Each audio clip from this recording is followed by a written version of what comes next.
Alors, rappelez-nous un peu la sortie d'une dizaine d'organisations de société civile aujourd'hui face à la presse. Rappelez-nous un peu l'objectif. Oui, merci. Nous vous remercions d'abord de votre présence qui témoigne de votre préoccupation vis-à-vis de la situation que nous traversons dans le pays. Il faut rappeler que c'est depuis quelques années, depuis 2017, que l'état de droit dans notre pays et le respect des règles de droit ne sont plus la priorité des autorités gouvernementales. Nous avons vécu ensemble les événements politiques de 2017 où nous avons vu des répressions sanglantes des forces de l'ordre sur les militants de la C14 avec son lot de victimes, de morts, d'arrestations, de blessés dans notre pays. Et après cela, en 2019, nous avons vu comment plusieurs dizaines de Togolais ont été arrêtés dans une affaire d'insurrection armée qu'on appelle Tigre Révolution. Et ces arrestations se sont poursuivies en janvier de cette année. Nous en étions encore là quand le week-end dernier,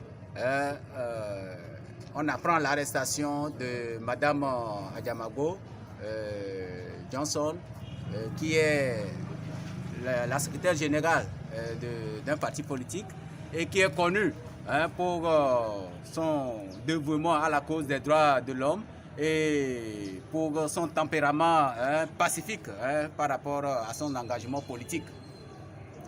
Et nous sommes aujourd'hui indignés. En tant qu'organisation de la société civile, nous sommes frustrés, révoltés par rapport à la méthode de gouvernance qui s'appuie aujourd'hui sur la force brute pour maintenir dans la peur les populations. Nous pensons que ça ne peut plus continuer. Vous voulez faire quoi concrètement? Écoutez, nous sommes dans une étape,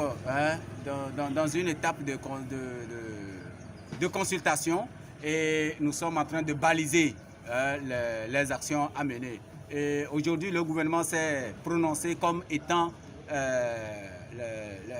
nos autorités se présentent aujourd'hui comme nos adversaires politiques et il ne nous appartient pas de dévoiler les stratégies sur les médias. Mais on va se voir sur le terrain d'action. La société civile aujourd'hui, notre appel aujourd'hui, c'est un acte fédérateur. Nous sommes en train de fédérer toutes les énergies, toutes les forces qui se sentent aussi interpellées, indignées, préoccupées par rapport à ce qui se passe aujourd'hui.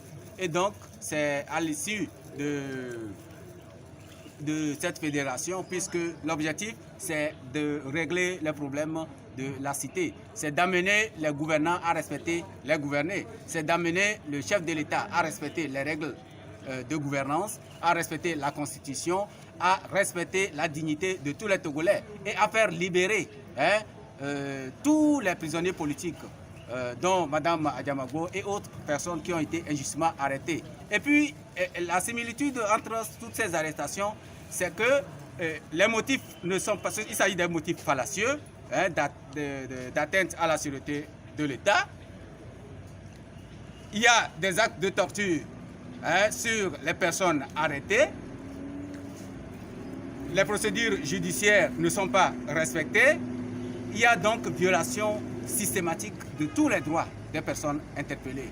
Et si nous nous taisons, c'est que demain, il n'y aura plus personne pour nous défendre. Ma dernière question, la crise sanitaire est là, c'est le motif du gouvernement pour interdire tout ce qu'il y a comme manifestation actuellement. Alors, dans la salle, vous avez parlé de mobilisation populaire. Comment allez-vous y prendre à ce niveau?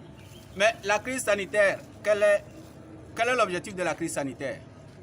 L'objectif, c'est d'éviter que la maladie, le virus, tue les populations.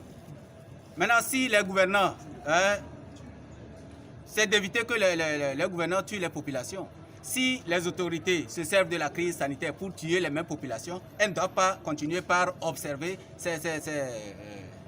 continuer par croire à ce que la crise, ou bien comment l'appelle-t-on, c'est-à-dire que l'état d'urgence instauré va régler le problème. Non, il y a la crise sanitaire, tout le monde en est conscient, mais il ne faut pas que les dirigeants se servent de cette crise pour maintenant opprimer davantage les populations. C'est de cela qu'il s'agit. Aujourd'hui, vous êtes combien d'associations et c'est un nouveau mouvement qui est en train de naître? Oui, pour l'instant, il y a 18 organisations de la société civile, de mouvements syndicaux et ODDH qui se sont prononcés en faveur de la cause commune. Et nous espérons que les autres vont nous rejoindre d'ici peu.